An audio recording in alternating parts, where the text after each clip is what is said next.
శ్రీ మహాగణాధిపతయే నమః. శివాయ గురవే నమః.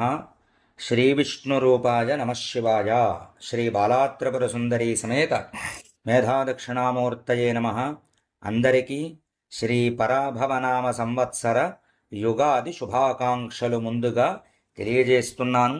ఈ సంవత్సరం అంతా కూడా పంచాంగ శ్రవణం చేసినటువంటి మీ అందరికీ కూడా ఆయురారోగ్య ఐశ్వర్యాలు కలగాలి అని ఈ సంవత్సరానికి రాజైనటువంటి గురుణ్ణి అలాగే అమ్మవారిని ప్రార్థన చేస్తూ పంచాంగ శ్రవణాన్ని ప్రారంభం చేస్తున్నాను.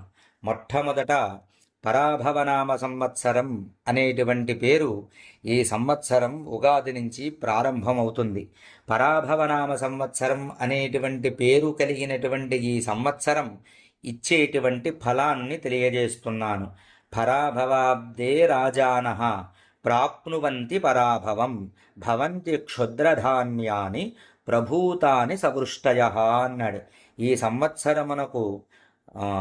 సంవత్సరమునకు పరాభవనామ సంవత్సరము అని పేరు రావడం చేత రాజులు తరచుగా పరాభవమును పొందుదురు, అవమానములు పడేటువంటి అవకాశము కలిగి ఉందురు.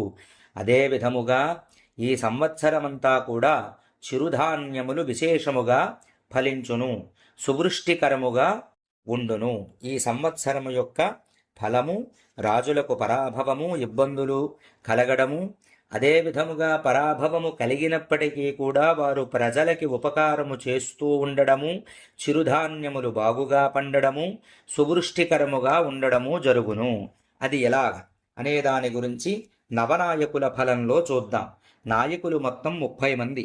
అందులో 15 మంది నాయకులు, 15 మంది ఉపనాయకులు.